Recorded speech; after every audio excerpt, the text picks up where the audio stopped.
Pokljuka, la Slovénie, pour la suite de cette première étape de Coupe du Monde de biathlon. Le décor est somptueux. Quel plus beau cadre pour accueillir ce formidable feuilleton entre Martin Fourcade et Johannes Beu. Le grand duel qui va redémarrer. Johannes Beu s'était incliné hier face à Martin Fourcade. Qu'en sera-t-il aujourd'hui? Est-ce qu'un adversaire peut se glisser entre les deux? La réponse avec ce sprint homme. Anne-Sophie Bernadi, Alexis Boeuf au commentaire pour ce premier sprint de la saison. Et puis dans la foulée, on ne l'oublie pas, le grand retour de Perrine Lafont, la championne olympique de ski de boss. On sera en Finlande pour la reprise de la Coupe du Monde. Le départ du sprint avec vous, Anne-Sophie et Alexis tout d'abord. Après les gros écarts de l'individuel, place au format le plus explosif de la Coupe du Monde. L'an dernier, souvenez-vous, au même moment, le tout premier sprint de la saison avait vu Tarjei-Bø s'imposer avec moins d'une seconde d'avance sur Martin Fourcade.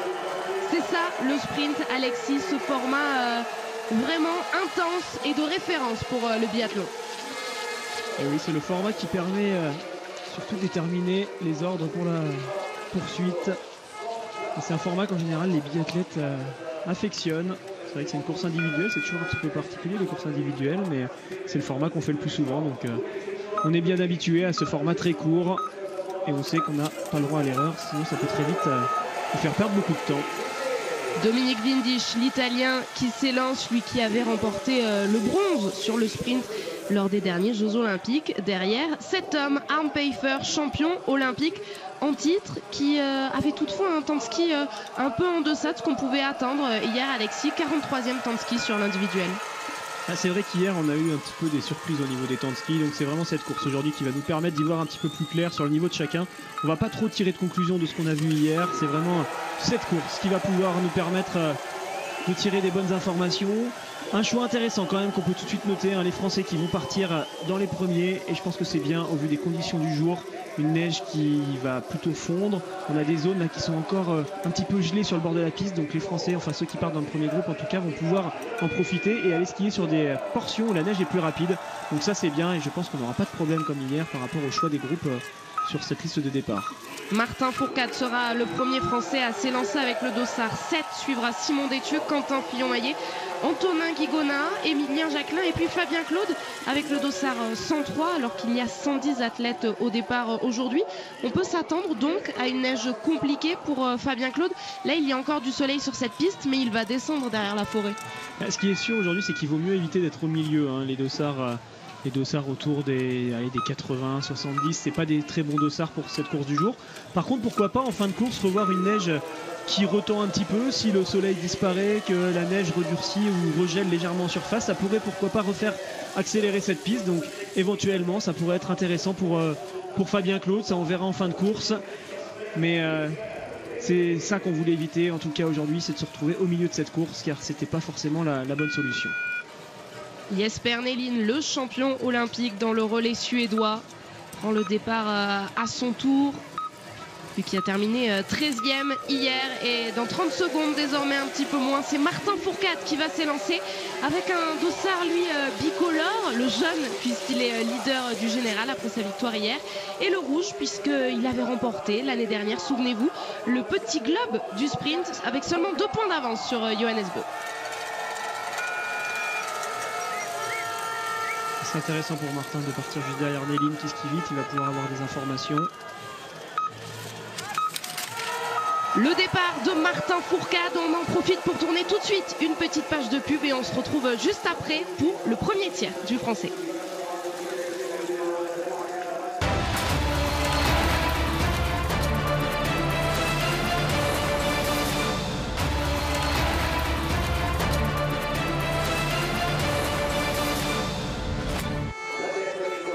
De retour à Pokljuka pour le premier sprint de la saison. Déjà 2 Français ont pris le départ.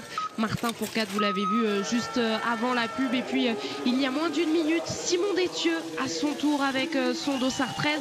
Alors que sur la piste, au premier intermédiaire, c'est pour l'instant Arne Pfeiffer qui est le plus rapide.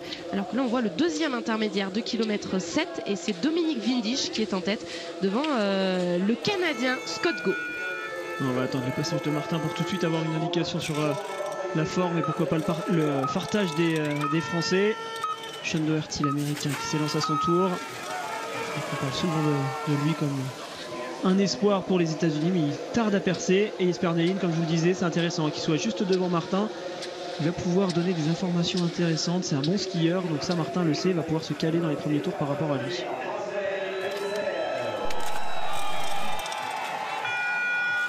Le Russe Eliseev dans le portillon de départ. Et un mot quand même sur cette course d'hier, Alexis, on l'a répété, une course vraiment au mental pour Martin Fourcade. Quand on regarde les temps de ski, quand même on est forcé de les regarder, alors que tout de suite, bien regardez, plutôt la vérité du direct. Martin Fourcade à ce premier intermédiaire de 2 km avec 3 secondes 9 de retard qui est sur la tête, puisqu'il est 3e là au passage de cet intermédiaire. Sur Yeremin qui est un athlète qui est très rapide, il a tendance à partir vite, donc ça c'est rien d'inquiétant. Déjà 4 secondes, Martin va avoir les informations, comme ça il va pouvoir réajuster le tir par rapport au rythme qu'il a pris pour l'instant. Donc on voyait tout à l'heure un stade baigné de soleil, et vous voyez, ça y est, le pas de tir est désormais à l'ombre.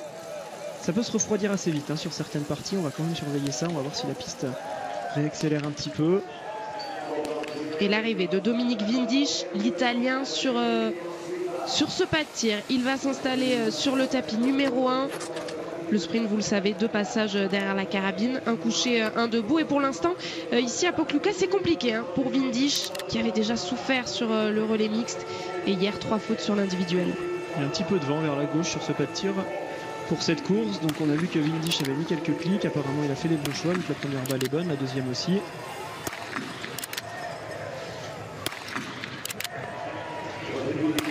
Et toutes sont bonnes, les balles de Dominique Windisch. Le plein pour ressortir juste à côté de lui. Arne Pfeiffer, le champion olympique, est en place.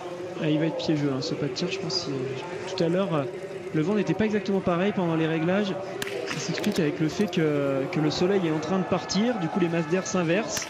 Et ça, si les athlètes ne sont pas très vigilants au vent, ils peuvent vite perdre une balle. C'est le cas de Pfeiffer. Voilà, une deuxième.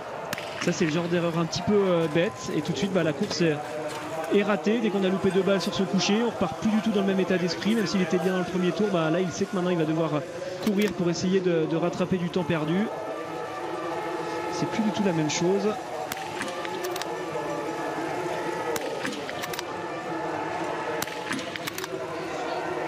Et on suit également nos Français pendant que Garanitchev réalise le sans faute. Quentin Fillon-Maillet, 3e Français avec le dossard 20. Pris le départ à son tour. La volonté pour les Français de se racheter après une course en demi-teinte pour eux hier. Yeremin qu'on voit en double fenêtre. Alors c'est un athlète qui est très intéressant. Il est très jeune, mais il est ultra rapide en ski. Pour l'instant, il ne tire pas très bien. Donc on ne le voit pas dans les résultats. Voilà, on voit que c'est un athlète qui hésite. Il est en train de recliquer. Il aurait dû le faire avant son tir. Mais attention quand même. Ce genre d'athlète ultra rapide peut faire des coups de temps en temps. Et à un moment, c'est sûr qu'il réussira à faire un 10 sur 10.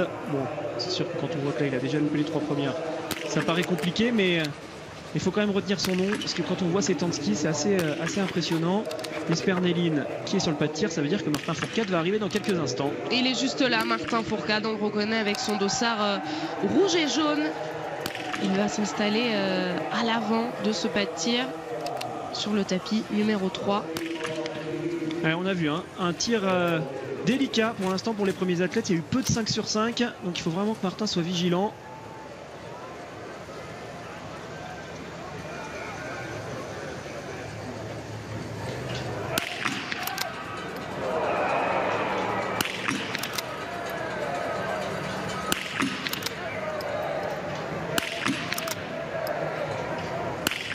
La première erreur pour Martin Fourcade sur ce tir, lui qui avait réalisé le sans faute sur le relais mixte. Et sur l'individuel, il va devoir s'ajouter un anneau de pénalité. Allez Martin, faut vite se remettre dedans. C'est vrai que cette première balle est dehors. Tout de suite se remobiliser. Il va y avoir des erreurs pour pas mal d'athlètes. Il y aura aussi des 10 sur 10, ça c'est sûr. Il y en a forcément qui y arriveront. Mais c'est bien, il a réussi à ne pas commettre plusieurs erreurs d'affilée. Ça aurait été vraiment très handicapant. Une seule faute. Aller chercher le 9 sur 10 désormais. Il va ressortir juste derrière Neline, ça c'est pas mal aussi. Ils vont pouvoir skier ensemble dans ce tour. Il ressort avec 16 secondes de retard sur Garanitchev qui lui n'a pas commis d'erreur.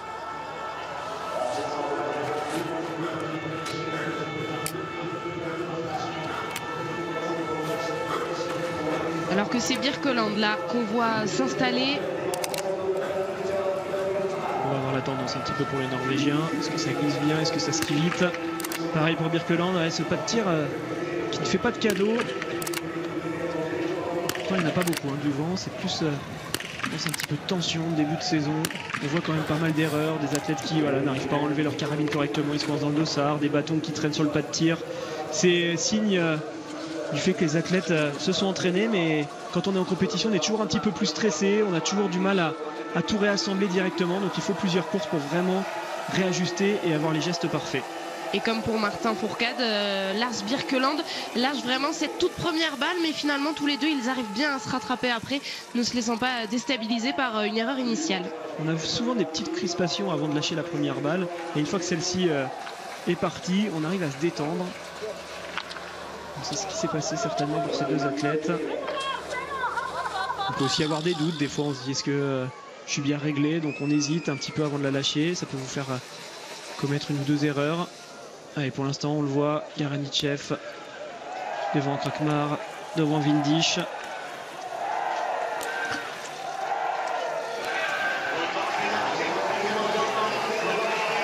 Un athlète slovène qui a bien tiré, mais nous on va surtout s'intéresser à Julian Eberhardt. Vous le voyez, il est dans les temps des premiers. Pour lui aussi, la première sera dehors, décidément.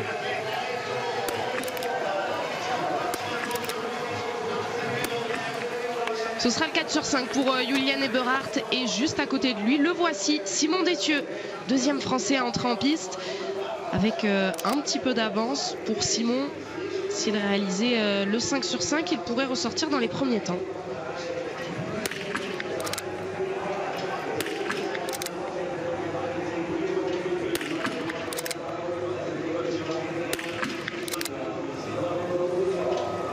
Deux balles dehors pour Simon Détieux sur ce premier tir, décidément un pas de tir piégeux. Ouais, sur 13 casseurs à la tête, seulement 4 sans faute sur les couchers, c'est assez rare de voir ça. Simon qui va devoir tout de suite aller perdre une minute environ sur la note pénalité. Pourtant il avait cliqué, il était vigilant, il avait essayé de régler sa carabine avant le tir, mais ça n'a pas été payant, c'est dommage. Et ça, on en parlait du choix de dossard et tout ça. C'est vrai que Johannes a peut-être pas forcément un super dossard en partant avec dossard autour de la 30e position. 31, ouais. Par contre, il les voit, ces choses-là. Il voit qu'il y a beaucoup d'athlètes qui loupent leur première balle. Du coup, je pense qu'il va redoubler de vigilance tout à l'heure quand il va tirer sur son coucher. Encore une erreur pour Iliev. Et justement, Johannes Beu qu'on voit sur cette double fenêtre pour son départ. Le dossard 31. Et qui va donc se livrer un duel à distance avec Martin Fourcade. Lucas Hofer, une image qui pour l'instant est parti assez vite. C'est lui qui a les meilleurs temps sur les premiers intermédiaires. Il est en forme sur ce début de saison, Lucas Hofer. Il skie vite pour l'instant. Il fait partie des plus rapides. On le sait, son point faible en général, c'est plutôt le tir. Mais il est quand même capable de s'améliorer. Il a progressé depuis quelques années. Avec le départ de Thomas Bornolini, son dossard 32. 30 secondes donc après Johannes Beu qu'on attend en première intermédiaire pour nous donner des indications. Hier, Beu était le premier temps de ski, mais il a dû se contenter d'une 7e place. La Bellund, on attendait beaucoup de lui sur ce début de saison. Pour l'instant, il n'a pas les temps de ski qu'on pensait qu'il aurait. Est-ce qu'il est malade? Est-ce qu'il est en méforme? Ou est-ce qu'il manque un peu d'entraînement? On ne le sait pas. Et c'est vrai que c'est surprenant. Il est moins rapide que prévu.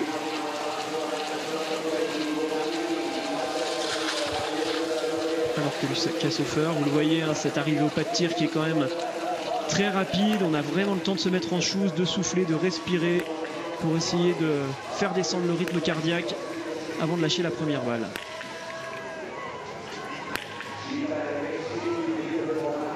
Attention de ne pas se gêner.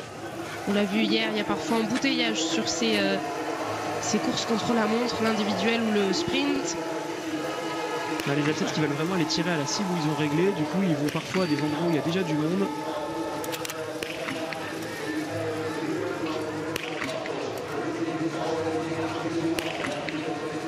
Allez, deux Italiens qui vont pouvoir repartir ensemble si ils font le même tir.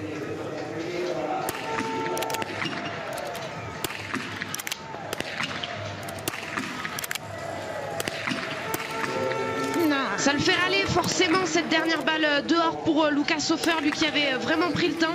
Il y aura aussi des tours de pénalité pour son compatriote Dominique Windisch. Ah, c'est cher payé pour Lucas Hofer. On sent qu'il a envie de progresser. Avant, il ne tirait pas comme ça. Avant, il était affolé, il tirait très vite, il ne réfléchissait pas. Là, il est vraiment appliqué. Et malheureusement, il loupe cette dernière balle. Allez, Quentin, lui aussi, fait un clic, comme Simon Détieux tout à l'heure. On espère que ce coup-là, ça va être payant.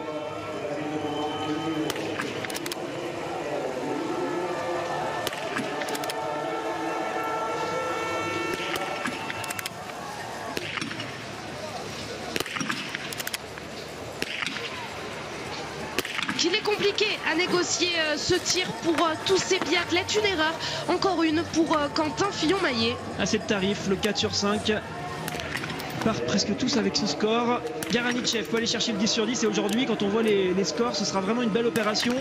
Il est bien derrière sa carabine pour l'instant, ça tient, dommage. Il devra se contenter donc du 9 sur 10, Garanitchev. Mais il va quand même ressortir devant Windisch. Là, vous le voyez, le décompte, le temps de s'extirper de ce pas de tir. Arne Pfeiffer qui a déjà fait 2 erreurs sur le coucher. Se rattrape bien cette fois, c'est le sans faute sur le debout. Ouais, il fallait bien ça, pour ne pas repartir trop loin sur ce sprint. On le dit, hein, le sprint implique forcément quelque chose pour la poursuite. Donc il faut essayer de limiter la casse quand on n'a pas réussi à un des bons débuts de course. Pour la course du jour, c'est peut-être un petit peu raté. On va essayer de terminer sur le podium, mais quoi qu'il arrive, ça va, il se replace. On n'a pas vu le tir de Simon Eder, mais c'est un 5 sur 5. Attention à Simon Eder qui va ressortir du pas de tir au moment où Samuelsson va s'élancer.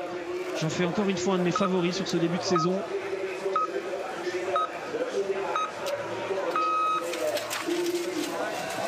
Le Suédois qui s'est révélé à Pyeongchang, vice-champion olympique de la poursuite. Il a également été champion olympique dans le relais suédois. Alors on a Jesper Nelin qui arrive, mais malheureusement on avait vu Martin Fourcade ressortir juste derrière lui et Martin a perdu du temps face à Nelin sur la piste. Donc ça a l'air d'être assez compliqué pour Martin sur les skis. Il est en train d'arriver, Martin Fourcade. Il va se mettre juste derrière Jesper Nelin, quelques tapis derrière.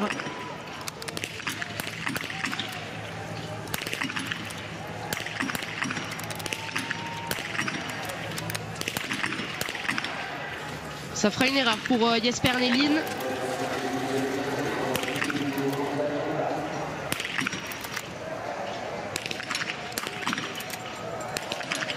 La précision sur le debout pour Martin Fourcade qui s'en sort donc aujourd'hui avec un 9 sur 10. Il n'a pas l'air super en forme, Martin. Il prend le temps un petit peu là, de repartir de ce pas de tir. Allez, il a assuré le principal, aller chercher le 5 sur 5. Il faut se remettre tout de suite pour aller chercher du temps dans ce dernier tour.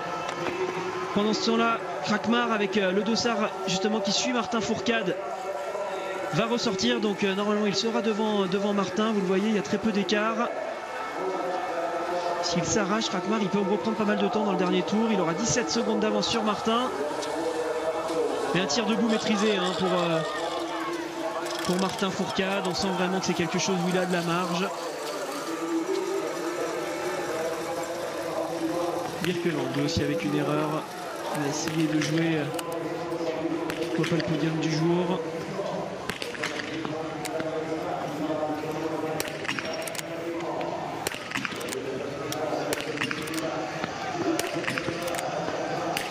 Le tir engagé pour Birkeland, il va faire plaisir à Siegfried Mazet. Celui-là, attention quand même à la sortie du pas de tir. Tout à l'heure il avait oublié son bâton, maintenant il s'accroche dans le poteau qui permet d'avoir le numéro du tapis. Quelques petits réglages à trouver pour Birkeland. Il va ressortir assez loin quand même, hein, 4e à 18 secondes. Ça va pas être facile de rattraper ça sur la piste.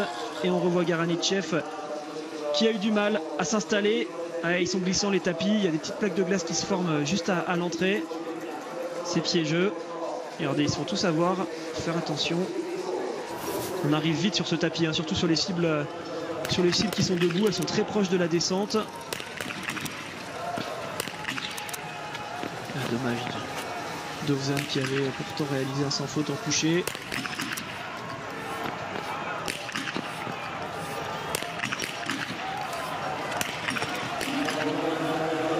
8 sur 10 aujourd'hui pour ce Slovène. Et attention là, Julian Eberhardt qui a besoin de réarmer.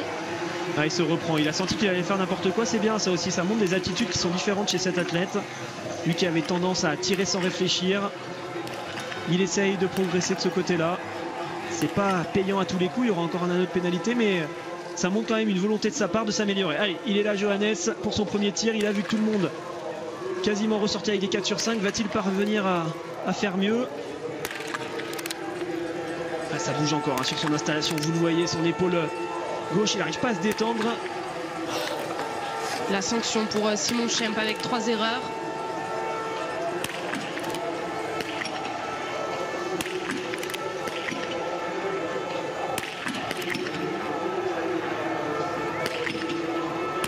Une installation difficile, mais un tir parfait pour Johannes Bö, qui s'est repris aussi encore après, avant sa première balle, mais aussi avant la dernière. Ah, il prend le temps de se chercher sur ses tirs couchés. Je pense que c'est vraiment la consigne que lui a donné son entraîneur. On a vu Simon Détieux, il me semble qu'il est ressorti avec un 5 sur 5 juste derrière Johannes. Ouais, ce sera pas mal pour Simon Détieux qui est ressorti deuxième hein, juste derrière Krakmar. Il est bien en ski Simon Détieux, pourtant il a 2 erreurs, il va plus vite que Martin Fourcade.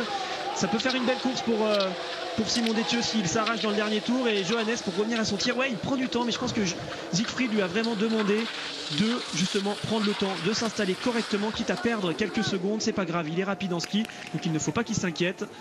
Il pourra rattraper ce temps perdu sur la piste et aujourd'hui c'est payant, il est ressorti avec un 5 sur 5, c'était ça le plus important. Je suis impressionné moi par le temps de Simon Détieux là en ski, avec son 8 sur 10, ressortir à seulement 9 secondes de Krakmar, c'est très bien.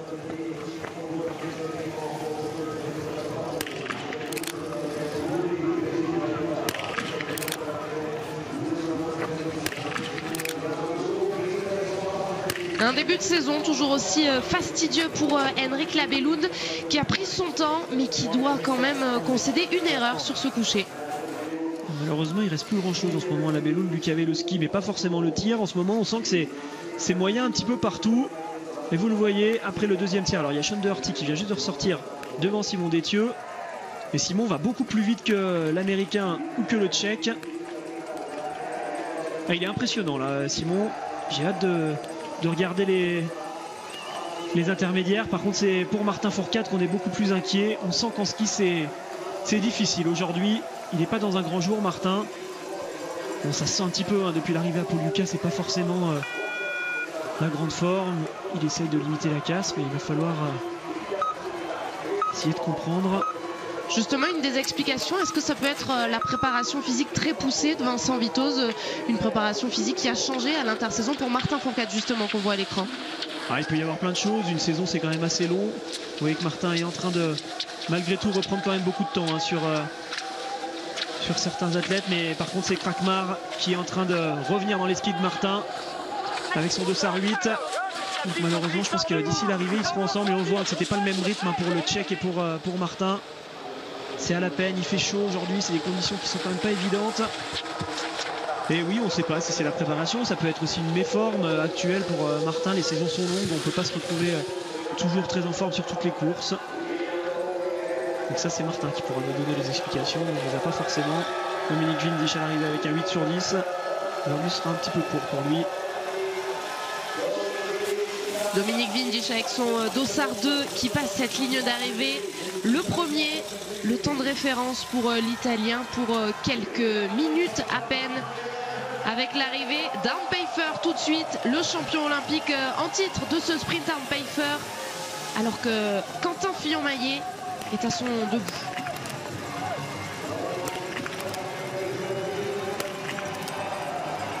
Le plein, c'est bien pour Quentin Fillon-Maillet. Un 9 sur 10 aujourd'hui, ça peut être une belle course. Hein. Ah, il va faire une belle course, il va être bien placé, Quentin. Ça fait plaisir. Martin n'y est pas aujourd'hui, mais par contre, les autres Français sont là. Voilà, il nous montre un autre visage. Alors pour le podium, ça risque d'être compliqué quand même. Il y a quelques erreurs, mais ils seront là, ils seront placés pour la poursuite. On risque d'avoir de belles choses. Quentin Fillon-Maillet vient de ressortir en 3e position à 6 secondes. Derrière Krakmar, il peut aller le chercher, passer la ligne d'arrivée en tête. C'est beau là ce que sont en train de nous faire les Français. À 9.3, Martin Fourcade pointe actuellement en 3e position à 27 secondes derrière Krakmar. Simon Détieux n'est pas encore passé. Et Quentin Fillon-Maillet non plus. Vu qu'il vient juste de ressortir du pâtier. On devrait bientôt le voir arriver, hein. Martin Fourcade, normalement, je pense qu'il va être accompagné de Krakmar qui va prendre le lead provisoire. Ils sont dans les derniers mètres de cette piste. Ça a été un petit peu compliqué pour Go aujourd'hui. Il ne prendra pas la poursuite, je pense. On attend l'arrivée imminente de Martin Fourcade alors que la réalisation reste sur cette zone d'arrivée. Voilà Martin Fourcade qui s'accroche sur cette piste derrière le Suédois. Heureusement pour Martin là dans cette fin de course, il est avec deux excellents skieurs. Ça c'est bien, ça lui a permis de se mettre dans les skis et de s'arracher. Quand on est dans un mauvais jour, c'est toujours mieux de pouvoir skier avec des athlètes qui vont vite, on s'accroche et on fait des efforts qu'on ne ferait pas forcément si on était tout seul au milieu de la forêt. Mais vous le voyez, hein, c'est dur, à pas mal de niveaux pour Martin. Allez, on en termine de cette course, on va regarder l'écart avec Krakmar qui prend la tête. Martin, 29 secondes, du coup Krakmar en tête avec 29 secondes d'avance sur Martin. Et un temps de ski assez loin du temps de ski de Yeremin pour le Français qui a 21 secondes. Alors que Tariebeu là réalise le 4 sur 5. C'est une bonne course également pour Tariebeu avec son 9 sur 10. On s'excuse évidemment pour la perte des signaux là. On va retrouver ça au plus vite. Tariebeu qui... On l'a retrouvé, vous le voyez. Allez, on n'a pas loupé grand chose. Et Michal Krakmar qui est donc en tête pour l'instant, qui a passé la ligne avec le meilleur chrono. Pas étonnant hein, pour ce vice-champion olympique derrière Pfeiffer. Et Antonin Guigona qui arrive sur le pas de tir pour son premier tir. Ils sont quand même bien hein, les Français quand on regarde un petit peu tous les intermédiaires. Simon Détieux est passé en tête à 8,6. Ça nous donne le sourire. On a vu un Martin dans la difficulté. Les autres l'ont peut-être senti. Et c'est eux aujourd'hui qui portent à bout de bras le drapeau tricolore. On va suivre avec attention le premier tir d'Antonin Guigona.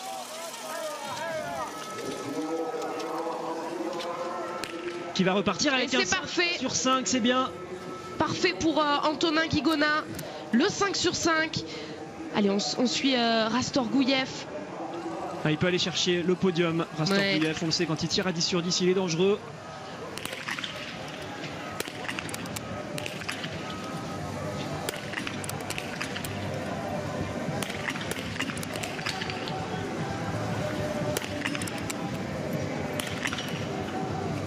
Et c'est le 10 sur 10 pour le champion d'Europe du sprint, le letton Andrei Rastor-Gouyev, qui va ressortir toutefois avec un petit peu de retard là du pas de tir.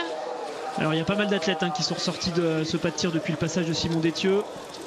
Simon Détieux est en train de prendre le lead provisoire, mais il y a Eder, il y a Tariebeu, il y a Rastor-Gouyev qui sont ressortis devant.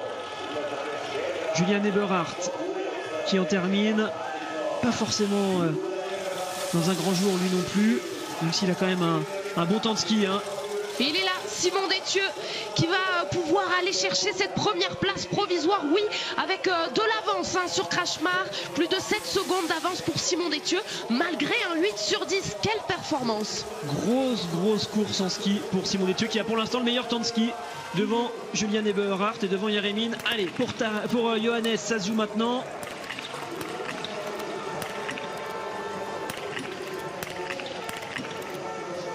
Et ça ferait une erreur pour Johannes Beu qu'on a vu dans une attitude totalement différente par rapport à son tir couché. Ouais, les tirs debout il les maîtrise, il est à l'attaque. Il a fait une erreur mais c'est pas grave, il s'est pas affolé, il a continué à rester en mode mitraillette. Il va y avoir une erreur mais vous le voyez, il a énormément de temps pour ressortir en tête. Il lui reste 43 secondes pour faire son anneau de pénalité. Normalement un anneau de pénalité c'est 23 secondes, 25 secondes, pas plus. Donc vous le comprenez bien, c'est Johannes qui va ressortir en tête. Et à mon avis, aujourd'hui, ça va quand même être assez compliqué de le battre. Alors, il faudrait vraiment un athlète qui tire à 10 sur 10 et qui soit bien en ski. Pour l'instant, on ne l'a pas encore vu, cet athlète. Il est là, avec 20 secondes d'avance sur Eder. Alors, je vais essayer d'analyser un petit peu ce qui se passe à la sortie du tir debout. Est-ce que les Français ont une chance de rester sur le podium?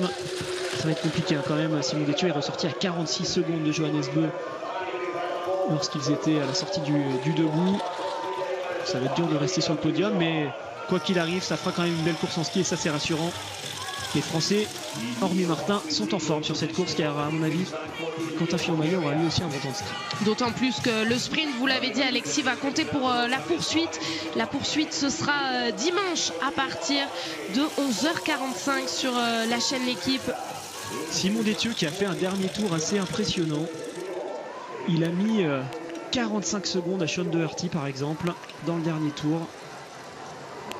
Assez fort hein, quand même ce qu'il a fait.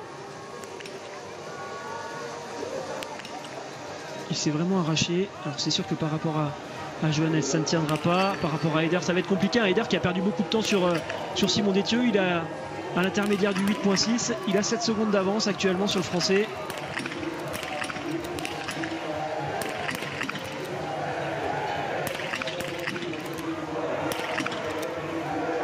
C'est mieux pour Henrik Labelloun qui réalise le plein. En revanche, pour Dole, toujours des difficultés au tir, qui doit concéder là une erreur. Attention quand même à Labelloun. On disait qu'il n'était pas forcément dans un grand jour, mais là maintenant les écarts c'est par rapport à Johannes Beu qui a un petit peu atomisé tout le monde. Donc il est seulement à 39 secondes, ça le place quand même pas mal. Il est dans une position où il pourrait aller chercher le podium largement. Labelloun, s'il s'arrache dans ce dernier tour, ça peut remonter sur le podium, il faut y croire. Quentin Fillon-Maillet vient de passer à l'intermédiaire 9.3 au moment où Emilien va s'élancer. Et il est 3e pour l'instant, Quentin Fillon-Maillet. Le départ d'Emilien Jacquelin avec le dossard 68, avant-dernier français. Il y aura ensuite Fabien Claude avec le dossard 103 qui fermera cette marche. Et l'envie pour Emilien Jacquelin et pour Fabien Claude, vraiment de faire des belles performances alors que Lucas Soffer va passer la ligne. Mais ces deux erreurs vont lui coûter cher aujourd'hui. Et vous le voyez, hein, il tire comme Simon Détieux, c'est incroyable ce qu'a fait Simon Détieux sur cette course. Il avait vraiment la forme et Simon Heider n'est plus qu'à 3 secondes d'avance à l'intermédiaire 9.3. Simon Heider pourrait arriver derrière le français et ça ce serait une très très belle nouvelle. On voit Quentin Fillon-Maillet qui s'arrache pour aller chercher la 3e place provisoire. Ouais, ce sera fait pour Quentin Fillon-Maillet. 2 Français pour l'instant pour ce podium, sur ce podium provisoire.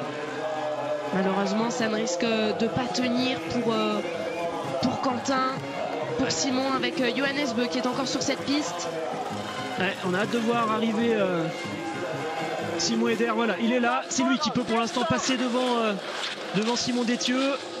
Il lui reste 21 secondes pour aller jusqu'à la ligne d'arrivée. Ça va jouer à rien du tout. Allez, 15 secondes. On espère que la seconde va basculer du bon côté du Simon qu'on suit. Allez, l'Autrichien Simon Heider va-t-il sortir Simon Détieux de cette première place? Oh, ça va peut-être tenir, se joue à rien. Ça se joue à rien, mais Simon Détieux reste en tête de ce podium provisoire. 8/10 de retard pour Simon Heider. Énorme course de Simon Détieux. Et ça commence à nous donner de l'espoir hein, quand on voit que pour l'instant c'est toujours Simon Heider qui est 2e à la sortie du tir debout. Donc ça veut dire que encore une fois, SD, Simon Détieux comme on l'appelle, a fait vraiment une magnifique fin de course avec 2 pénalités comme ça, le voir en tête avec quand même pas mal de gros noms qui sont déjà arrivés, c'est bien. Alors honnêtement, oui, pour le podium ça va être dur hein, de rester sur ces 3 premières places, il reste quand même pas mal de monde. Mais honnêtement, chapeau Simon aujourd'hui, gros temps de ski. C'est vraiment Martin hein, qui est dans un mauvais jour, il est en temps de ski par exemple à 53 secondes de Simon Détieux qui a toujours le meilleur temps de ski. Donc on espère que Martin viendra nous donner une interview assez rapidement pour qu'on essaye de comprendre un petit peu. Allez, Johannes Beu qu'on retrouve sur la piste et toujours cette avance à l'intermédiaire 8 km 6, plus de 33 secondes d'avance et c'est son frère Tarjei Beu. Malheureusement Tarjei risque de passer lui devant Simon. Il a le temps de passer devant Simon. Allez, Simon va perdre une place, se retrouver 2e.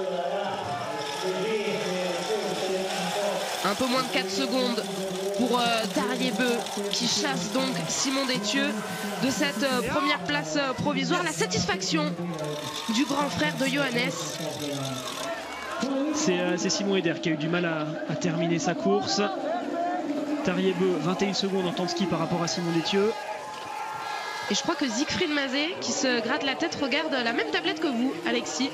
Ouais, il pourrait y avoir un triplé norvégien sur cette course. Attention, parce qu'il y a encore la Bellund qui est en forme et qui est bien placée. Alors c'est vrai que pour l'instant c'est un peu concentré sur les arrivées. On voit moins ce qui se passe sur le pas de tir. Yago qui est ressorti pas mal, mais avec un 10 sur 10. Bon bah voilà, on l'a vu, hein, ça risque, enfin pour son frère c'est mal passé pour le deuxième go, voilà. Et c'est celui-là qu'on attendait comme athlète, c'est Antonin Guigona. Allez Anto, il faut aller chercher ce 10 sur 10, faire une belle course d'ensemble pour tous les Français.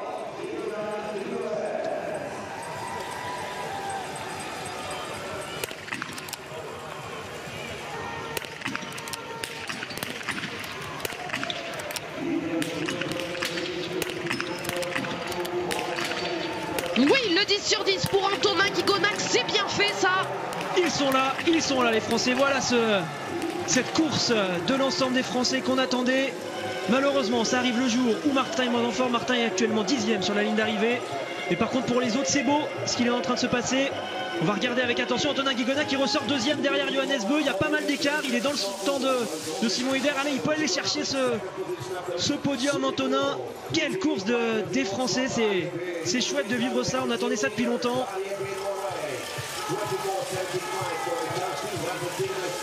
L'arrivée de Rastor Gouyev, le laiton, malgré un 10 sur 10. Mais il reste encore du monde, hein. Alexander Loginov. Vous le voyez, il est dans les temps à peu près d'Antonin Guigona avant de tirer.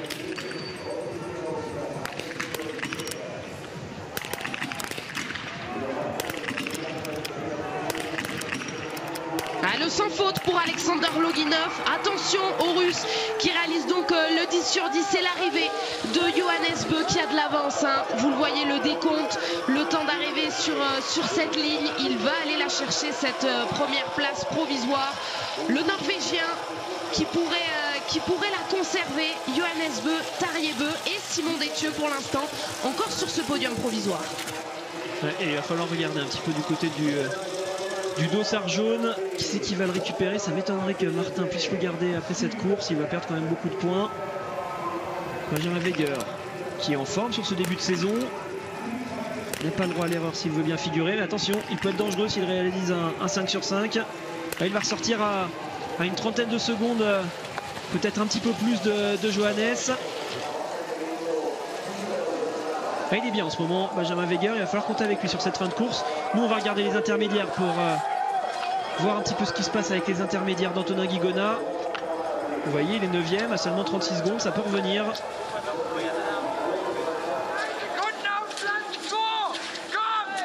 C'est bien Bénédicte Doll avec ce dossard 34. Ouais, 37 secondes, il se joue à quelques secondes près face à Simon Détieux. Il est pour l'instant 2 secondes derrière le Français. Car sur la ligne d'arrivée, il y a 35 secondes de retard pour Johannes. On a Antonin qui devrait arriver bientôt. La Bellund, lui aussi, peut être bien placé. Et on va tout de suite retrouver un Français justement qui va sans doute avoir le sourire après ce beau tir groupé. Quentin Fillon-Maillet, 6e provisoire, est avec Tanguy Kéroas. Quentin, pour l'instant c'est un top 10 qui se profile. Vous me disiez que vous n'étiez pas pleinement satisfait parce que c'est un 9 sur 10 aujourd'hui, mais quand même ça fait du bien de retrouver, d'avoir des Français devant comme ça. Ouais, sur la partie ski, je suis plutôt content, ça s'est bien passé, j'ai bien géré, j'ai pu finir bien. Et après, ouais, sur la partie tir, il me manque un petit peu sur le coucher. J'ai corrigé pas mal d'erreurs que j'ai faites hier, mais voilà, il y a une erreur sur le sprint, ça coûte cher, puis d'autant plus que ça skie assez vite, donc là, il fallait un 0 pour espérer une belle course, mais bon, là, voilà, je suis un peu déçu quand même de cette balle loupée parce que ça a fait une course qui est correcte, mais qui ne me permet pas de rivaliser devant. Quoi qu'il en soit, sur les temps de ski et sur le temps total, ça va être assez serré derrière Johannes. C'est de bon augure aussi pour la poursuite. Ouais, de toute manière, chaque seconde prise sur le sprint, elle est en plus sur la poursuite, donc il faut se battre jusqu'au bout. Et puis c'est une course qu'en engendre deux, le sprint, donc ouais, il faut vraiment se donner. Et demain, voilà, après-demain, pardon, il y a encore plein de belles choses à faire. Voilà, la piste, elle est elle est assez dure quand même, donc ça peut engendrer des petites fautes au niveau du tir, même si l'arrivée est en descente. Merci Quentin.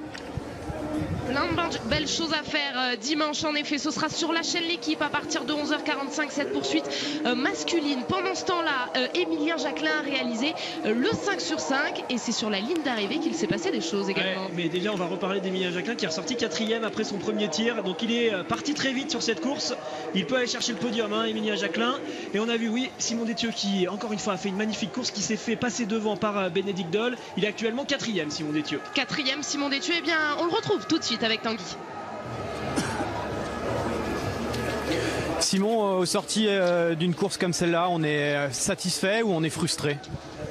Il y a un peu des deux. Je suis content d'avoir bien tiré, enfin bien su me reprendre sur le tir debout. Là, j'ai fait un beau tir comme j'avais pas encore eu fesse sur ces 2 dernières courses, donc content pour ça. Après physiquement, ça allait bien. Je me suis retrouvé avec Johannes Beu dans mon 2e tour, donc ça m'a aidé un petit peu aussi à y aller, parce qu'il a très très vite en ce moment. Il y a du bon, du moins bon, mais j'attends de voir un peu la suite. J'ai du mal à me situer pour savoir où est-ce que je vais partir pour la poursuite. En tout cas, c'est une course qui est rassurante après l'individuel. Oui, c'est une course qui est rassurante. Après, des courses, il y en a encore beaucoup. Je pense être à peu près placé. Voilà, donc il y a encore une belle chance sur la poursuite dimanche. Merci Simon. Oui, il y en aura des chances pour cette poursuite de dimanche. En effet, vous pourrez vivre sur la chaîne L'équipe. Et puis je vous rappelle aussi que juste après ce sprint, notez-le bien, 15h30, la rentrée de la championne olympique Perrine Lafont. C'est du ski de boss. Ce sera juste après ce sprint où les Français décidément font de très belles courses. Ouais, Samuelson avec 2 erreurs aujourd'hui sera pas dans le top 10 car on l'a vu, derrière il y a 2 athlètes qui vont arriver. Antonin Guigona pour la France qui joue pour l'instant la 2e place provisoire, et juste derrière lui c'est Loginov, le russe, qui essaye de lui prendre cette 2e place. Allez, ça peut tenir pour le podium pour Antonin Guigona. Il faut vraiment s'arracher là dans les derniers kilomètres. On va voir si Benjamin Weger est capable de rentrer. Il est toujours derrière pour l'instant Antonin, donc ça c'est bien. Il reste encore du monde, comme je le disais. Émilien Jacquelin pour l'instant est 4e après son premier tir, donc s'il réalise un 10 sur 10, il pourrait pourquoi pas s'inviter sur le podium en fin de course. Il reste également Fabien Claude. On en a encore des Français sur la piste. On le rappelle, malheureusement aujourd'hui pour Martin, ça a été une course difficile. Il n'était pas en forme sur les skis. On essaiera de comprendre les raisons de cette méforme. Et par contre pour les autres ça se passe bien. Allez, il est là, Antoine. Il est là. Il y a Digonet qui essaie de l'encourager au maximum. C'est bien là, une magnifique relance de la part d'Antonin. C'est ce qu'il fallait faire à cet endroit-là. Allez, il peut aller chercher cette 2e place provisoire. Il faudrait le faire car Loginov arrivera derrière au moment où Jakob Fak va s'élancer. Le podium provisoire pour Antonin Guigona en ligne de mire.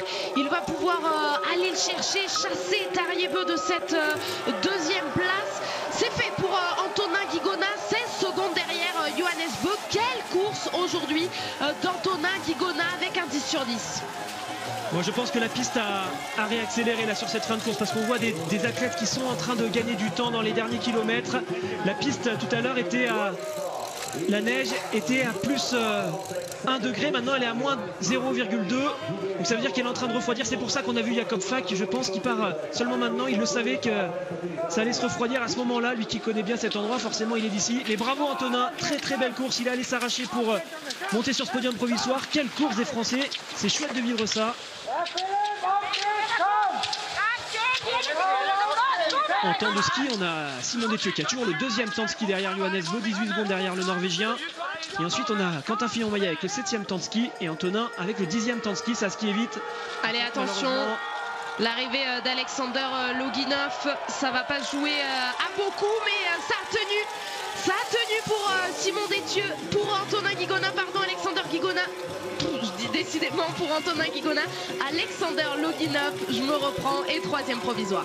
C'est étrange, on voit des athlètes qui ne jettent pas le pied. Déjà la Belloun tout à l'heure n'a pas jeté le pied, il aurait pu passer devant Simon Détieux, il est resté derrière. Björn Tegard, il me semble qu'il vient d'arriver, 17e, ça va. on ne sera pas inquiété pour Antonin. Et oui, le Guinoff, s'il avait jeté son pied sur la ligne d'arrivée, il serait passé devant Antonin. Devant Antonin Guigona, en effet, ça se joue à rien, décidément. Cette course nous met dans tous nos états. Ouais, c'est ça, 16.1 pour Antonin Guigona, 16.4 pour Alexander Loginov, le russe. Et on voit là l'arrivée de Benjamin Weger qui ne va pas inquiéter Simon Détieux, c'est bon. Alors est-ce qu'il va aller chercher Krachmar? Quentin Fillon-Maillet qui est derrière, là non plus, ça va pas jouer à grand chose. Et là aussi, il laisse tranquille Quentin Fillon-Maillet, Benjamin Weger qui arrive juste derrière le Français en 11e position provisoire. Il va falloir être attentif sur cette fin de course. Est-ce que la piste a réaccéléré? Je dirais bien que oui. Donc il peut y avoir des surprises. Jakob Fak qui vient seulement de s'élancer peut être encore dangereux. Prima, 12e pour l'instant, ne viendra pas inquiéter Antonin. Et c'est chouette ce qu'on voit sur la ligne d'arrivée avec Antonin Guigona qui est pour l'instant 2e, Simon Détieux 6e et Quentin Fillon-Maillet 10e. Allez, ce qui nous fait quand même un petit peu perdre notre sourire, c'est Martin Fourcade qui est actuellement 21e avec une erreur. Aujourd'hui, il a une 12. Mais par contre, ça tient pour Antonin. Et pour l'instant, à la sortie du tir debout, personne ne semble venir inquiéter Antonin. Celui qui pourrait au final être le plus dangereux, c'est celui qui va arriver bientôt normalement sur son tir debout. C'est voilà, celui que j'étais en train de teaser. Il est là. Emilien Jacquelin. Allez Emilien, ça peut faire une belle course. On voit Emilien qui est un petit peu derrière en temps de ski. Mais avec un 10 sur 10, ça pourrait le replacer. Il faut y croire. Il y a juste Johannes qui fait le trou. Tu t'affoles pas. Redresse-toi bien. Hein. Redresse. Et hop, va vers l'avant. Donc là, on vient d'entendre Vincent Vito, si vous avez tendu l'oreille, qui donne les informations. Et justement, il explique, et ça c'est important, parce que les écarts sont assez importants, il explique que Johannes a fait le trou et qu'il est seul en tête. Donc ça permet de relativiser quand quand un coach va dire à Emilien t'es à 40 secondes, il peut dire oulala je suis à la rue, je suis très loin, mais quand on sait qu'un athlète comme Johannes met déjà 30 secondes à tout le monde, ça permet de se dire ah bah finalement je suis qu'à 10 secondes. Donc c'est pour ça que Vincent Vito était aussi précis dans ses informations. Et un conseil plus technique aussi sur la posture d'Emilien Jacquelin, redresse-toi, c'est ce qu'on a entendu. Donc le but c'est vraiment ça, d'éviter, surtout Emilien qui est assez grand, s'il se casse trop en avant avec son haut du corps, il va alourdir l'avant, du coup il va moins appuyer sur ses skis. Vous voyez son haut du corps qui a tendance à casser un petit peu. C'est quelque chose qui va travailler au fur et à mesure des années, Emilien, le gainage pour essayer de rester plus monobloc au moment où il appuie sur les bâtons. Et là il est dans la phase un petit peu molle de sa course. Quand on arrive comme ça dans la fin du deuxième tour, juste avant le tir, on essaye de s'économiser pour ne pas arriver trop fatigué sur le debout. Mais ça va jouer tout de suite pour le Français. Allez, compléter cette belle course d'ensemble, ce serait chouette. Il avait fait un bel individuel quand même, Emilien. Ce serait bien de continuer ces belles performances. Et c'est tout de suite ça se joue. Pas de vent sur le pas de tir.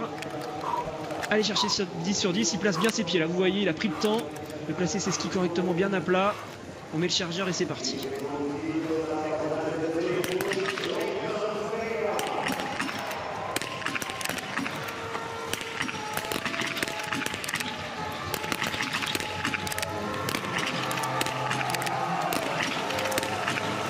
Ah dommage, c'est 2 erreurs pour Emilien Jacquelin, ça va coûter cher ce 8 sur 10 aujourd'hui. Ouais, ça va coûter cher, il n'a pas réussi à se reprendre, à la limite une erreur, ça peut arriver. C'est dommage qu'il ait enchaîné avec une deuxième tout de suite derrière. Patrick Favre qu'on découvre aura bien sûr des choses à lui dire. Et pour l'instant, c'est toujours Antonin Guigona qui est deuxième sur cette ligne d'arrivée. Simon Détieux toujours 6e et Quentin Fillon-Maillet toujours 10e. Attention aux Slovènes qui sont partis en fin de start list. Ce ne sera pas Clément de Bauer qui viendra inquiéter les Français. Vous voyez avec 4 erreurs aujourd'hui, il est quand même assez loin. Par contre, on va surveiller avec attention les temps de ski de Jakob Fak. D'ailleurs, je vais aller le chercher tout de suite sur les premiers intermédiaires. Jakob Fak. Là, il est assez loin. Jakob Fak au premier intermédiaire, il est à 13 secondes. Il devrait arriver dans quelques instants sur le pas de tir. On va voir ce que ça va donner pour Fabien Claude qui lui aussi va... Et qui s'élance justement à l'instant. Le dossard 103 de Fabien Claude, dernier français en compétition. Ah non, il est déjà loin Jakob Fak. Là j'ai peur que ce soit un peu juste pour lui, sauf s'il est parti doucement. Ça a l'air compliqué. On va refaire un petit peu météo. Allez regarder les températures.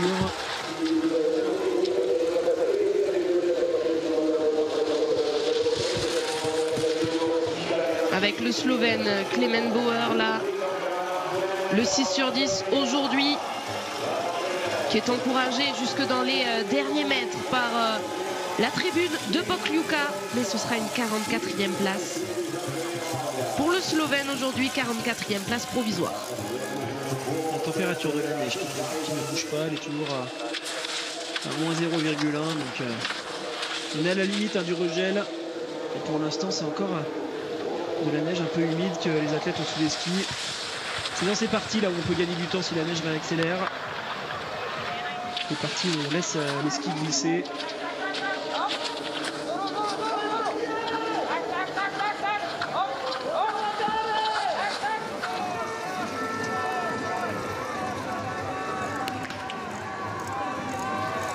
Et justement, Jakob Fak qu'on retrouve à domicile pour son tout premier tir, le coucher. Avec un 10 sur 10, il restera quand même dangereux pour le podium. C'est vrai que les intermédiaires sont face à Johannes Bö. Mais il y a de la place pour se mettre en deuxième position. Malheureusement, ça commence mal. Ouais, beaucoup d'erreurs là déjà sur ce premier tir.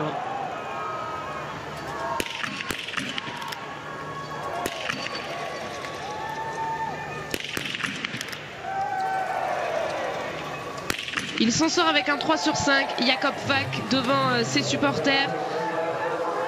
Ça fera beaucoup en effet. Ça va être intenable pour Antonin Guigona qui est toujours deuxième. On le rappelle, il y a un Français sur le podium. Martin a eu du mal sur cette course, mais les autres Français sont là. Et Antonin Guigona est toujours deuxième. Allez, on va vous donner des petites infos qu'on ne donne pas toujours, mais si vous demandez souvent un petit peu les vitesses de déplacement des athlètes.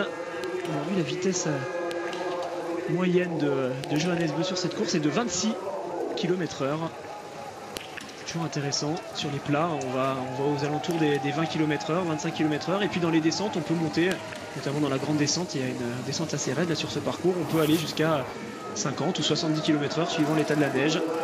On revoit le tir de Johannes. C'était un tir engagé, son tir debout, bien derrière sa carabine. C'est en couché pour l'instant qu'il a du mal. Mais attention, aujourd'hui, il a pris des informations. Il a senti que Martin n'était pas en forme. Ça va lui donner de la confiance et du relâchement certainement pour les prochaines courses. Et bien justement, Martin Fourcade, il va pouvoir nous expliquer ce qui s'est passé sur cette course. Il est avec Tanguy Kerouas tout de suite. Ouais, Martin, les jours se suivent mais ne se ressemblent pas. Quelles explications vous pouvez donner? On a senti que c'était très difficile aujourd'hui sur les skis. J'aimerais l'avoir. C'est vrai que c'est un peu incompréhensible parce que les sensations n'étaient pas géniales ces derniers jours, mais elles ne sont pas mauvaises. Et surtout, j'ai des repères par rapport à l'équipe qui sont loin d'être ceux que j'ai montrés aujourd'hui. Donc, j'ai pas de réponse. On va faire vite un point sur le matériel avec le staff. Et puis, si c'est pas ça, tirer les conséquences avec le coach physique. Mais pour le coup, c'est beaucoup d'incompréhension, des sensations qui me ressemblaient vraiment pas sur les skis. Donc après, est-ce que le fautif c'est moi, est-ce que c'est le matériel aujourd'hui, est-ce que c'est autre chose, je sais pas, mais ouais, vraiment beaucoup d'incompréhension parce que ça ressemble pas à ce que je fais, ça ressemble pas aux repères que j'ai. Et puis encore une fois, j'ai une équipe qui est là, qui est solide, avec une grosse performance d'ensemble de l'équipe de France. Et aujourd'hui, je devrais être à minima parmi eux. Ce qu'il faut comprendre, c'est que sur vos derniers tests de pré-saison, par rapport à vos coéquipiers d'équipe de France, vous étiez dans les mêmes temps, voire devant eux. Expliquez-nous. Ouais, normalement, sur l'ensemble de la préparation, j'ai skié plus vite que sur tous les chronos que l'ensemble du groupe. C'est encore pareil sur les deux courses de ce week-end. Donc, même si c'est du sport et que chaque jour est différent, il y a quand même des repères qui font qu'aujourd'hui, il y a pas mal d'incompréhension de mon côté et que j'ai envie de vite trouver les réponses. Est-ce que la préparation de Vincent Vitoz, qui on le sait a beaucoup appuyé à l'automne, peut expliquer peut-être qu'en ce début de saison soit plus compliqué pour vous, pour votre organisme? Vous saviez, j'étais deuxième temps des relais avant-hier sur les skis, il y a 3 jours sur les skis, donc non, je pense que ça explique pas ça et j'ai envie d'essayer de comprendre. Après, si c'est un problème matériel, il faudra faire un point avec le staff pour savoir ce qui n'était pas allé, et si c'est un problème physique, c'est sûr que ça compromet le départ demain. Merci. Difficile ces mots-là de Martin Fourcade qui parle même de compromettre le départ de la poursuite. Ce sera dimanche.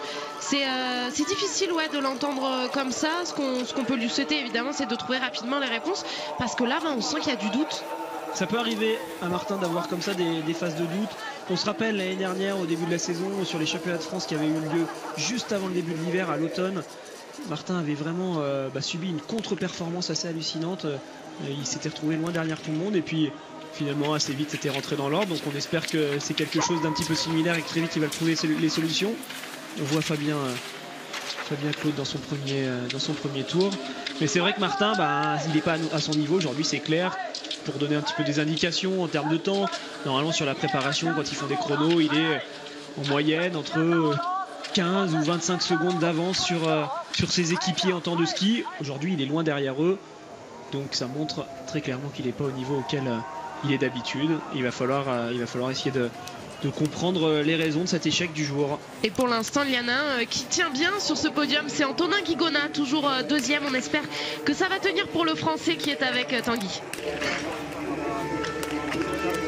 Ouais, Antonin, ça tient pour l'instant pour le podium, pour la deuxième place même. J'imagine que c'est une énorme satisfaction. On vous a vu très heureux dans l'air d'arrivée.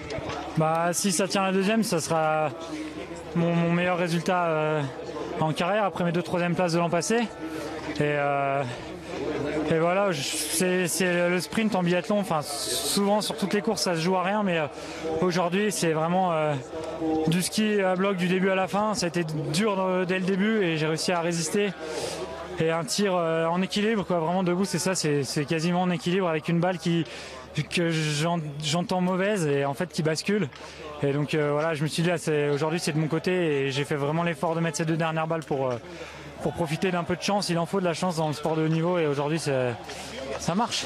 Vous étiez renseigné aussi dans le dernier tour par les coachs sur le bord de la piste, le fait que ça allait se jouer à quelques dixièmes avec Loginov notamment? Non, j'étais renseigné, bien sûr, il y a tous les techniciens et les coachs au bord de la piste. J'étais renseigné, je savais que j'avais Johannes 10 secondes derrière, donc il est repassé devant. Il va très vite sur les skis. Et après, Dossard 43 sur une bonne centaine, il peut encore tout se passer. Donc moi j'ai juste à tout donner et à attendre de voir ce que les autres font. Donc voilà, je suis vraiment content, j'ai rien lâché dans ce dernier tour, je me suis fait mal.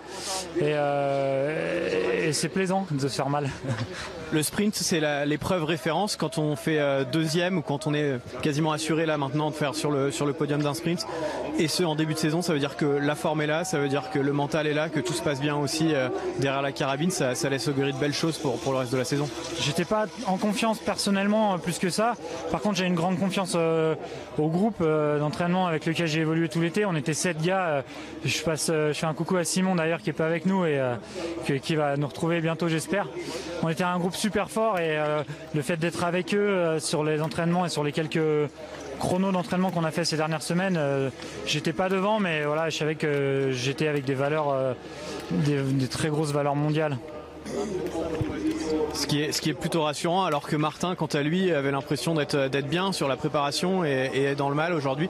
Qu'est-ce qu'on dit justement à ses coéquipiers quand ça marche pour nous et pour les autres un peu moins bien, comme pour Martin aujourd'hui?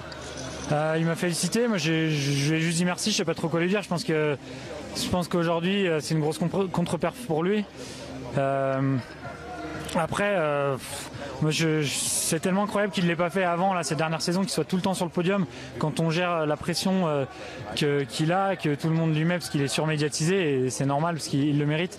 Et de toujours répondre présent comme il l'a encore fait hier, c'est juste incroyable. Donc je trouve juste normal qu'une fois de temps en temps il aille un peu plus bas dans le classement, et ça arrive quand même très rarement. Aujourd'hui c'est vous qui êtes dans la lumière, Antonin, et merci beaucoup, ça nous fait des très belles courses en tout cas. Merci. Merci. Ouais, on est heureux évidemment pour cette belle deuxième place d'Antonin Guigona, en espérant que ça tienne. Juste des informations concernant les autres Français qu'on a vus pendant l'interview d'Antonin. Émilien Jacquelin a donc passé la ligne en 33e position, alors que Fabien Claude, lui, a fait 2 fautes sur son premier tir couché. Il était bien parti pourtant, Fabien Claude en ski, mais sur le pas de tir tout de suite 2 erreurs, ça fait quand même beaucoup. Et attention au Dossard 93 qu'on vient de voir à l'image. Sindre Petersen, qui est un athlète très très jeune mais qui est très prometteur en ski, et vous l'avez vu, il est dans les temps d'Antonin Guigona, donc s'il réalise un 5 sur 5 sur son tir, il pourrait pourquoi pas s'inviter sur le podium. Jakob Fag qui est en train de revenir en direction du stade. Il y a eu déjà des erreurs pour Jakob Fag, donc ça va être compliqué, mais il faut au moins essayer d'assurer un bon résultat pour la poursuite. On va voir un petit peu ses temps là lorsqu'il va arriver.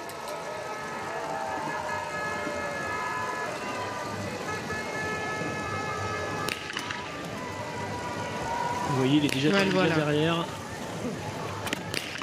Il pourrait pourquoi pas ressortir pour aller chercher une 25 ou une 30e place. Par contre, Petersen arrive juste derrière. Je pense qu'on va le voir assez vite à l'image. La réalisation va aller le chercher et lui, il peut être dangereux. Il est là, le Dossard 93.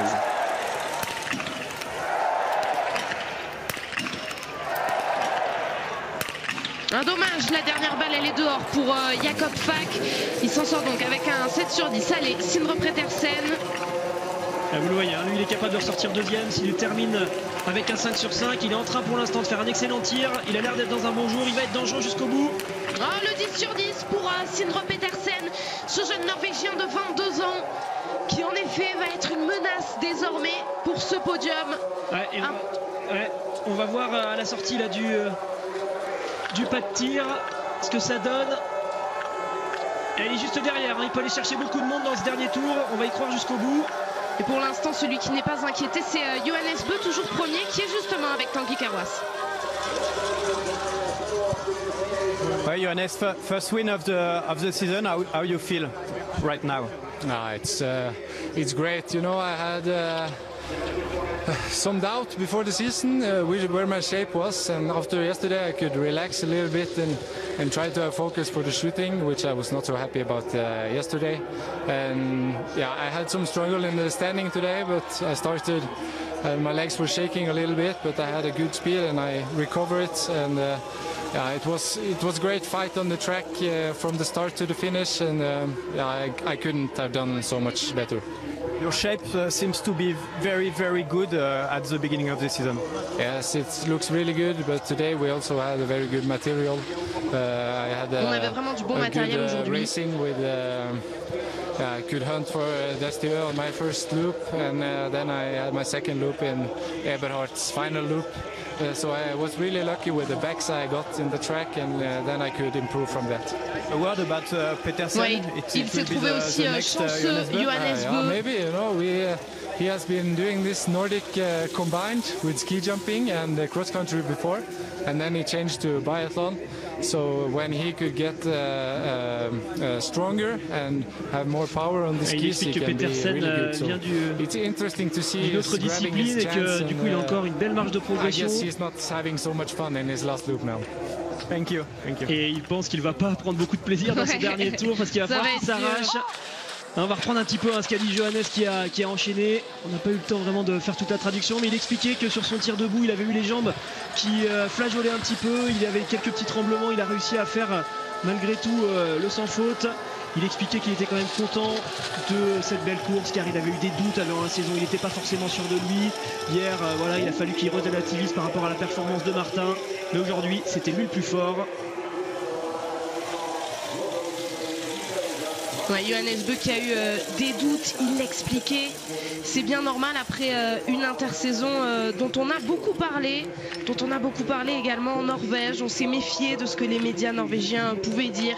On le répète, quelques soucis de santé. Il a aussi pris un peu de temps après son mariage. Et finalement, eh bien, il l'a dit, lui-même doutait aussi de cette forme-là. Eh bien, la meilleure des réponses, elle est là aujourd'hui. Il est très en forme sur les skis. Clairement, c'est lui le plus fort sur ce début de saison. Il l'a montré sur toutes les courses où on l'a vu. C'est toujours lui qui a été le plus rapide et je ne vois pas comment ça pourrait changer tout au long de cette saison. Et on espère que Martin viendra rivaliser avec lui. On va suivre avec attention Petersen qui va se battre pour la deuxième place face à Antonin Guigona qui est toujours deuxième sur cette ligne d'arrivée. Antonin Guigona, toujours deuxième. Allez, ça tient pour le Français qui réalise aujourd'hui une magnifique course, le 10 sur 10. Et qui réalise une belle course sur les skis pour aller décrocher là avec cette deuxième place. Son meilleur résultat en carrière, il le disait. Deuxième, il n'a jamais fait mieux. Les deux podiums de l'année dernière, il l'avait terminé troisième.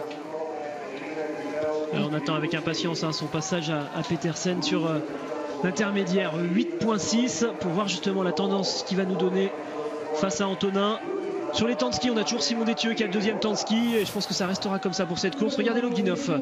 Non, c'est pas son arrivée qu'on va voir, c'est dommage. Parce que c'est là qu'il aurait pu passer, pourquoi pas, devant Antonin. Et il n'a pas jeté le pied.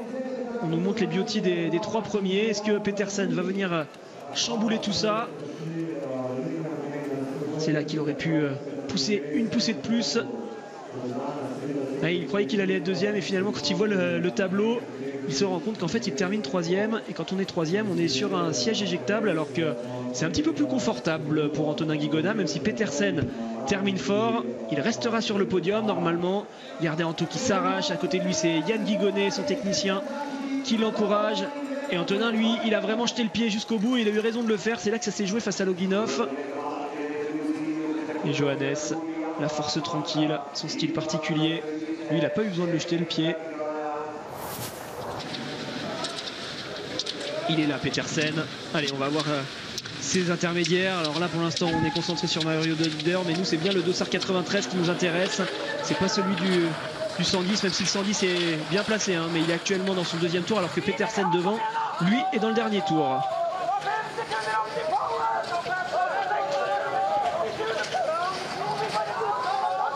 Et regardez Petersen, il termine fort. Hein. Dölder, qui est dans son deuxième tour, n'arrive pas du tout à le suivre. Et on retrouve Fabien, qui a commis 2 erreurs sur son tir couché. Essayer de limiter la casse pour aller se faire plaisir sur la poursuite, ce serait bien. Malheureusement, ça commence mal.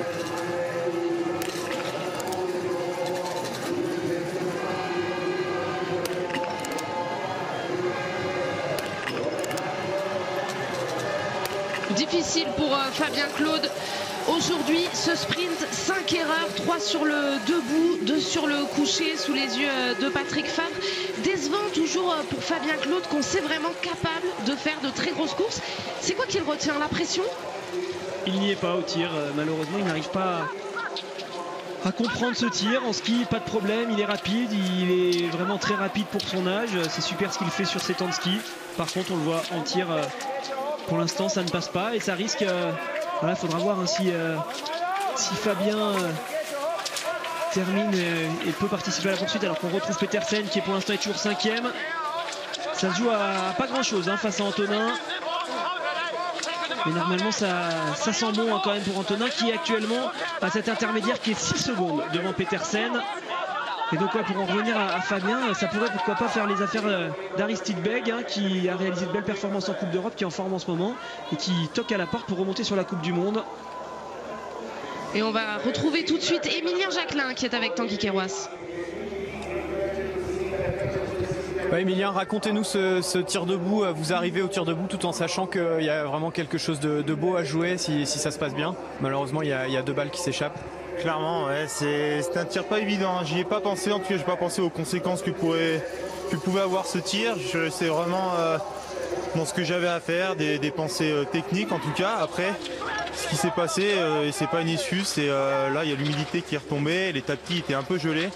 Donc je pense qu'on voit pas mal d'erreurs là sur les tirs debout. C'est un peu, en tout cas, je pense dû à ça. Et j'ai pris un peu de temps pour essayer de placer mes skis, essayer de chauffer le tapis avec mes skis. Et cependant, voilà, j'ai pas pris assez de temps en tout cas pour être vraiment bien posé au niveau des jambes. Mais voilà, donc ça faisait que la carabine bougeait un peu plus que d'habitude. Et en tout cas, je me suis quand même battu. Et ouais, c'est frustrant parce que voilà, il y a des courses comme ça où il y a des coups à faire. Et aujourd'hui, je l'ai pas fait. Mais en tout cas, je suis très content pour Antonin, pour toute l'équipe. Puis il faut savoir que ce matin encore, il était en train de jouer à Fortnite. Il a fait un top 2. Donc là, s'il fait deuxième, bon bah voilà, tous les biathlètes jouent à Fortnite. Et voilà. Fortnite, on l'explique, hein, c'est un jeu pour les jeunes, mais moi je sais pas ce que c'est. Il y a plein de gens qui savent pas ce que c'est.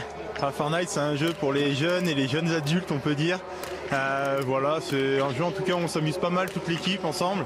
On passe des bons moments et on va dire qu'Antonin il est un peu addict à ce jeu et voilà, ça lui réussit bien. Si ça l'empêche pas d'être bon au biathlon, c'est quand même le principal. Non, c'est sûr. Clément, et comme il le dit, il y a une étude qui est sortie, ils disent si vous jouez moins de 3 heures par jour, c'est bon pour la tête. Donc voilà, bon, c'est pas bon pour les enfants, n'écoutez pas ce que je dis, mais avec modération. Merci Émilien. Visiblement, en effet, la préparation Fortnite d'Antonin Guigona a été payante puisqu'on a vu l'arrivée du jeune Norvégien Sindre Petersen qui est passé devant Simon Détieux qui est 7e. Le Norvégien passe donc 6e. Mais Antonin Guigona, lui, n'est pas inquiété, toujours 2e. Ça sent bon la 2e place pour le Français qui pourrait signer son meilleur résultat en carrière. On rappelle justement, Alexis, le classement des autres Français qui réalisent une belle course d'ensemble avec Simon Détieux 7e, Quentin Fillon-Maillet 11e et puis donc la déception elle vient de Martin Fourcade 23e aujourd'hui. Ça a été dur pour Martin, 23e, même lui n'explique pas totalement les raisons de cet échec du jour. On a Antonin 2e et ça commence à sentir très bon. On avait Dolder qui pouvait être dangereux, qui vient de passer sur le pas de série, il s'est bien loupé avec 3 erreurs, donc il n'inquiétera pas le Français. On a Tobias Eberhardt, le frère de Julien Eberhardt, qui est actuellement sur la piste dans son dernier tour, qui est ressorti avec 49 secondes, donc il est quand même assez loin derrière Antonin. Il est déjà à 10 sur 10, donc ça veut dire qu'il skie un petit peu moins vite qu'Anto. On va voir quand même, on va se méfier de l'Autrichien, mais honnêtement, ça sent très très bon pour cette 2e place pour Antonin Guigona, et quoi qu'il arrive, le podium c'est sûr. Siegfried Mazet, quel sourire. Ouais, on va en profiter de ce podium avec Antonin Guigona à vivre dans quelques instants. L'information du jour, c'est donc, on le disait, la 23e place de Martin Fourcade qui n'a pas d'explication, vous l'avez dit Alexis. Eh bien, je vous propose de réécouter ce qu'il disait après sa course. C'était au micro de Tanguy Carroisse. Martin, les jours se suivent mais ne se ressemblent pas. Quelles explications vous pouvez donner? On a senti que c'était très difficile aujourd'hui sur les skis. J'aimerais l'avoir. C'est vrai que c'est un peu incompréhensible parce que les sensations n'étaient pas géniales ces derniers jours, mais elles ne sont pas mauvaises. Et surtout, j'ai des repères par rapport à l'équipe qui sont loin d'être ceux que j'ai montrés aujourd'hui. Donc, j'ai pas de réponse. On va faire vite un point sur le matériel avec le staff. Et puis, si c'est pas ça, tirer les conséquences avec le coach physique. Mais pour le coup, c'est beaucoup d'incompréhension, des sensations qui me ressemblaient vraiment pas sur les skis. Donc après, est-ce que le fautif c'est moi, est-ce que c'est le matériel aujourd'hui, est-ce que c'est autre chose, je sais pas, mais ouais, vraiment beaucoup d'incompréhension parce que ça ressemble pas à ce que je fais, ça ressemble pas aux repères que j'ai. Et puis encore une fois, j'ai une équipe qui est là, qui est solide, avec une grosse performance d'ensemble de l'équipe de France. Et aujourd'hui, je devrais être à minima parmi eux. C'est la grosse performance d'ensemble de l'équipe de France qu'on va retenir en effet aujourd'hui. On sent un petit peu d'inquiétude aussi forcément dans la bouche de Martin Fourcade à l'instant, alors que Florent Claude, le frère de Fabien qui défend désormais les couleurs de la Belgique, s'arrache là dans les tout derniers mètres. Pour aller chercher la place qu'il faut pour participer à la poursuite. Allez, c'est terminé pour Florent, qu'on verra monter en puissance normalement tout au long de cette saison. Il a eu une préparation un petit peu compliquée. Il s'est fait opérer au printemps des tibias pour un syndrome d'éloge. Et donc le temps qu'il revienne vraiment à son top niveau, ça va se faire au fur et à mesure. Et on a le sourire quand même avec ce résultat d'ensemble. Aujourd'hui, 2 grosses nations qui ont trusté les avant-postes, la Norvège et la France. Belle course d'ensemble des Français. Antonin Guigona qui est toujours 2e. Simon Détieux qui est actuellement toujours 7e, et Quentin Fillon-Maillet qui est toujours 11e, Martin Fourcade toujours 23e. Et Antonin Guigona qu'on va retrouver avec Tanguy Carroisse juste avant le podium. Ouais, Antonin, ça y est, c'est quasiment c'est officiel, on peut le dire, c'est votre meilleur résultat en carrière. Ouais, ça a tenu. Malgré là, ça se refroidit bien, le soleil est passé, la piste, la neige regèle, donc ça pouvait faire accélérer les gens qui partaient derrière, mais il n'y a personne qui a voulu, donc c'est bien pour moi. Racontez-nous un peu votre préparation. Comment ça se passe la préparation mentale d'Antonin Guigona un jour de compétition? On a cru comprendre avec Emilien que vous n'étiez pas biathlon du matin au soir et du soir au matin. C'est vrai que je pourrais prendre ma carabine et travailler un peu la position et tout, mais la carabine, je la garde que pour quand je suis en condition, soit à l'entraînement, soit en course. Je la nettoie, bien sûr, ce que je faisais pas avant l'année dernière. Et, sinon, la préparation mentale, je prends quelques instants pour moi, on va dire, me calmer un peu. Mais ouais, ce matin, j'ai pris un peu ma console de jeu pour jouer 5 minutes. Ça fait oublier le passé et le futur. Et je pense que c'est assez ça, oublier le passé et le futur. C'est donc votre 2e podium de la journée, vous avez fait top 2 je crois ce matin. Ouais, j'ai fait une bonne prestation ce matin. Et si c'est de bon augure pour le biathlon, peut-être continuer, mais non, c'est quand même mauvais pour les yeux. Est-ce que ça veut dire que pour être bon en biathlon, il faut aussi savoir parfois évacuer la course, évacuer la pression on est en Slovénie et faire comme si on était dans son canapé à la maison pour évacuer un peu tout ce qui se passe autour? Je pense que c'est essentiel dans le sport de haut niveau, mais en biathlon sûrement plus parce que le tir vous prend une grande énergie mentale. Et moi, j'ai pas forcément besoin de prendre une journée off sur le canapé à regarder des séries. Par contre, à faire autre chose, même si c'est encore du sport, mais totalement plus fun. Voilà, c'est ça qui va me faire récupérer, et, en tout cas mentalement. Merci Antonin, on vous laisse aller vers le podium. On va le savourer vraiment, ce podium d'Antonin Guigona, la deuxième place aujourd'hui pour le Français derrière Johannes Bö, qui a vraiment été impérial sur les skis malgré une faute pour le Norvégien Alexander Loginov, le Russe, qui va compléter ce podium dans quelques instants qu'on va vivre tous ensemble. Ouais, c'est sûr, quand on entend Antonin comme ça peut faire rire. Et Anto qui dénote un petit peu par rapport à des athlètes qui paraissent toujours hyper stricts, hyper sérieux. Antonin, c'est quelqu'un qui aime bien profiter. Il a adapté, et quand il était jeune, ce qu'il aimait faire, c'était du VTT dans la forêt, c'était faire du VTT de descente, s'amuser à droite à gauche, délirer un petit peu et faire du sport pour le plaisir. Donc l'entraînement passait après et il avait du talent, donc il surfait un petit peu là-dessus. Et là où il a été bon, Antonin, c'est que il a réussi à sentir au moment où il commence à progresser, il a réussi à se mettre au travail. Et on le sent, depuis quelques années, il s'entraîne quand même mieux. Alors il profite encore des à côté. Mais par contre, il fait les choses importantes, les choses qu'il doit faire à l'entraînement. Et l'entraînement est bien fait. Donc il arrive à trouver son équilibre entre tout ça. Et si demain il devenait trop strict, ça ne marcherait plus. Donc on lui souhaite de continuer de cette façon-là. Parce qu'on voit qu'il progresse d'année en année. Il nous a surpris l'année dernière. Il se révèle encore cette année. Et je pense qu'il est vraiment prêt pour faire une belle saison en taux. C'est assez chouette ce qu'il nous fait. Attention, là, il me semble que c'est Slepov là qui est en train de s'arracher. Il a l'impression d'aller très vite. Mais bravo Anto, belle course. Et puis bravo aux autres. Simon Détieux a toujours le deuxième temps de ski. Donc ça montre quand même un bel état de forme général. Hormis pour Martin, il va falloir assez vite comprendre ce qui se passe. Pour les autres, c'est vraiment super. Et on les félicite.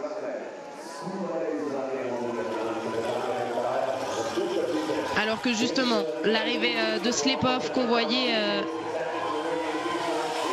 ne pas ménager sa peine sur la piste. L'arrivée de Tobias Eberhardt, le frère de Julian à l'instant.